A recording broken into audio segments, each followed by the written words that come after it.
Welcome to Q Cooking, and to my subscribers, welcome back. Today on my barbecue I'm cooking, well, nothing. After owning this barbecue for about 5 years, I thought it was high time I did a review. Now, I'm not one to review my stuff after just a few weeks. I feel that the test of time is the key to a meaningful review.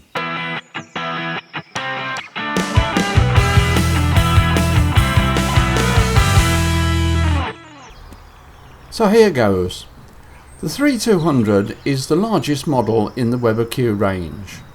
It has a cooking area measuring approximately 24 by 17 inches, which is ample when cooking for just two, and with careful menu planning, more than adequate when we have friends around. It has a cast aluminium fire bowl and lid, with 2 burners for direct and indirect cooking, and a cast iron enamelled cooking grate, all mounted on a cart made from a very sturdy plastic material.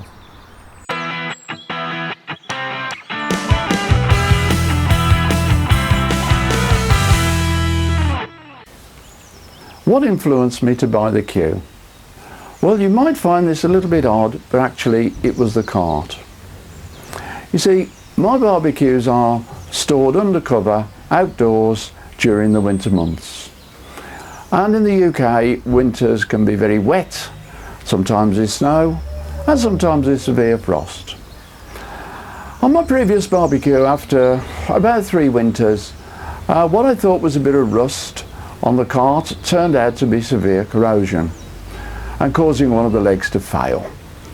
The burners are also badly corroded and spares were not available.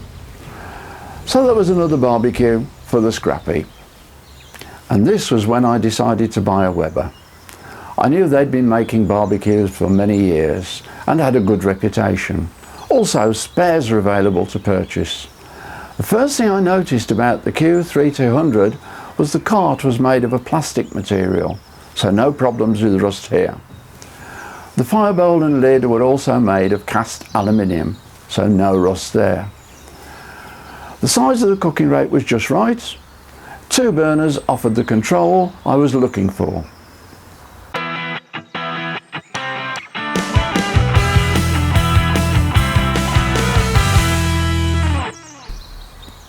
In my opinion, the Q3200 is a well-designed gas barbecue.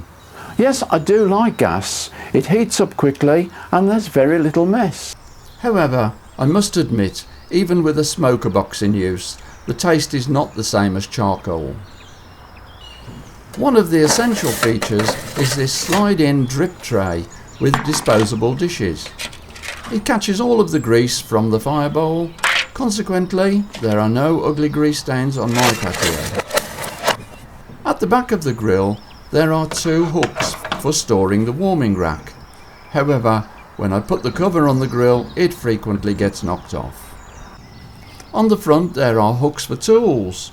These do need a loop of some description, which Weber branded tools have. On the lid is a thermometer. Also, there is a light on the handle. It came with the grill and can be set to come on automatically when the lid is opened. In the past 5 years I've not used this feature once. I guess that if you live in a country where it stays warm late into the night, this would be very useful. Here in the UK, that hardly ever happens. So most of my barbecues are late afternoon and early evening when it's still light. There are 2 handy fold-down side tables, which are very useful, providing you remember they are plastic. I was recently at a Weber Academy session, and the side table on their Q was badly distorted and melted. In fact, it would be nice if these were made out of a material that would take hot implements. A deeper lid would also be useful to cook beer can chicken with the lid completely closed. I do like the idea of split cooking grates, enabling a griddle plate to be placed on the one side for cooking delicate items.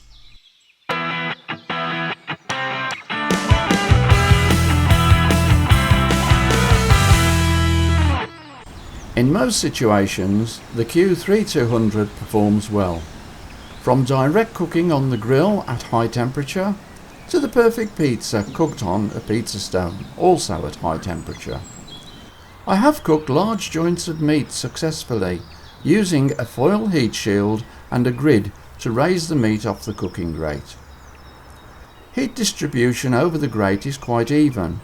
However, I do struggle to maintain low temperature when cooking low and slow recipes. To see this barbecue in action, head over to my Barbecue Walk of Flame channel, where you'll find loads of tasty dishes all cooked on this very grill. Oh, and while you're there, please subscribe to my channel. After 5 years, as you can see, there is some discoloration on the paintwork. 1 or 2 chips in the enamel on the cooking grate. I don't know how I did those. And the warming rack has lost all of its shine. I suppose I could replace it, but as I don't put food directly on it, I think I'll leave it. Also, the ignition is now somewhat slow.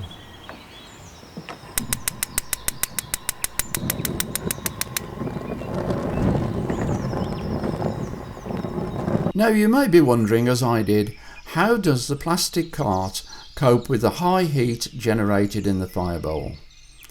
Well, this is what I think.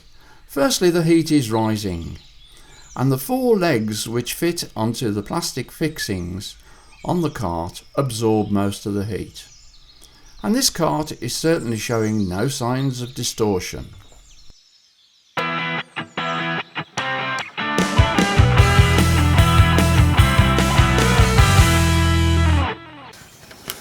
And here's some of the accessories I wouldn't do without. Foil heat shield and grid. Vegetable basket. And a pizza stone.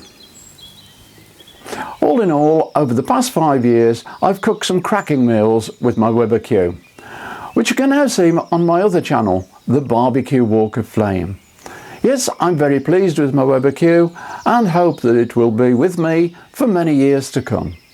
If you found this review useful, please subscribe to this channel and to the Barbecue Walk of Flame and leave me a comment. So until the next time, it's goodbye for now.